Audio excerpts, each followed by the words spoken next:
మగువా ఛానల్కు స్వాగతం.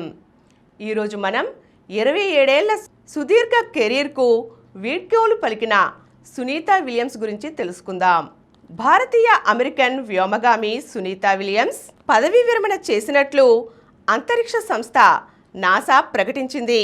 27 సంవత్సరాలకు పైగా నాసా కోసం పనిచేసిన సునీత 3 సార్లు అంతరిక్ష యాత్ర చేశారు. ప్రస్తుతం భారత పర్యటనలో ఉన్న ఆమె తన సుదీర్ఘ వృత్తి జీవితంలో 608 రోజుల పాటు అంతర్జాతీయ అంతరిక్ష కేంద్రంలో గడిపిన అనుభూతిని పంచుకుంటున్నారు. దాదాపు 3 దశాబ్దాలు పనిచేసి పదవీ విరమణ చేసిన సునీతకు నాసా కొత్త పరిపాలనాధికారి జారెడ్ ఇజాక్మన్ శుభాకాంక్షలు తెలిపారు. అంతరిక్షంలోకి వెళ్లాలని, విశ్వానికి సంబంధించిన అంతుచిక్కని రహస్యాల గుట్టు విప్పాలని కలలు కనేవారు చాలామందే ఉంటారు. కానీ ఆ అవకాశాన్ని 3 సార్లు చేజిక్కించుకున్న సునీత మాత్రం పశువైద్యురాలు కావాలని కలలు కన్నారట. అయితే తండ్రి దీపక్ పాండ్యా నౌకాదళంలో పనిచేయమని ఆమెకు సూచించారు. ఆయనది గుజరాత్. నేవీలో యుద్ధ విమానాలు నడిపే శిక్షణ తీసుకున్నారు సునీత.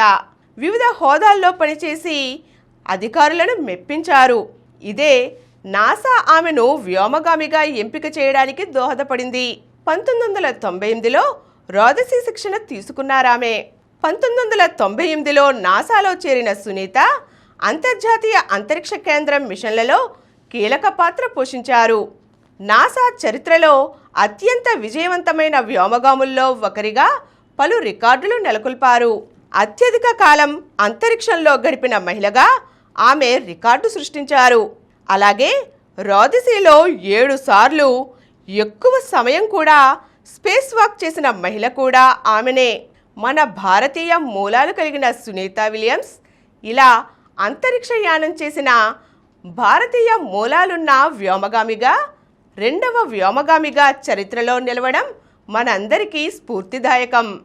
ఈరోజు మనం పదవీ విరమణ చేసిన నాసా వ్యోమగామి సునీతా విలియమ్స్ గురించి తెలుసుకున్నాం కదండి. మరో చక్కని అంశంతో మళ్ళీ కలుద్దాం. ఈ కార్యక్రమం మీకు ఎంతో నచ్చింది కదా. ఇటువంటి మరిన్ని వీడియోల కోసం అనతి కాలంలోనే 21 కోట్ల వ్యూస్ సాధించిన సమరం ఛానల్ సమర్పించు సమరం మగువా ఛానల్కు సబ్స్క్రైబ్ చేయండి, లైక్ చేయండి, మీ ఫ్రెండ్స్కి షేర్ చేయండి. అలాగే ప్రక్కనున్న గంట సింబల్ని ప్రెస్ చేయడం మర్చిపోకండి.